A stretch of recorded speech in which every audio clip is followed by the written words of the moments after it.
I mean, you see that ball of shard sticking up? That's several miles tall. See that? Now, that little cross above it is a resumar. These are totally undoctored. People have been ordering these since I went on with ARC in 1996, talking about them. There's a close-up of a thing behind the shard I call the tower, which is a several miles high glass tower with a cube on top, which is, you know, solid stuff and has not been pummeled to pieces by meteorites.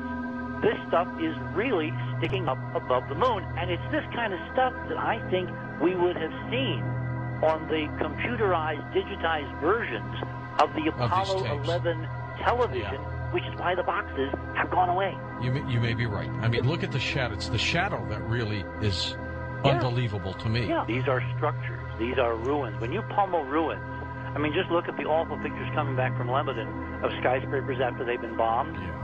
And they can take all kinds of shapes. We're looking at stuff that's incredibly old, incredibly abandoned, but because of Brookings, remember that official government NASA report that I've been talking about with Art for years?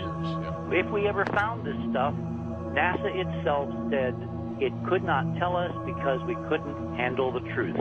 It's in black and white in the so-called Brookings report, which is also available on the Enterprise mission website. And when was that report done, by the way? 1959. All right, 59. So we're talking about 47 years ago. Yep. Maybe 47 years ago we couldn't handle the truth, but we sure could now. I totally agree. I think that what has become fossilized, archaic policy, you know, kind of presided over by doddering fools who don't understand where the world is now in the 21st century and how desperately uplifting it would be for the human species to realize it's not alone.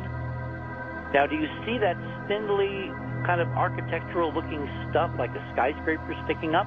That is in front of the lunar module windows above the moon, kind of parallel to the height of their lunar orbit. It is, I believe, and we have close-ups, that appears to be a glass ruin of something that was much more refined and much more polished and is now moth-eaten and full of holes from meteorite bombardment.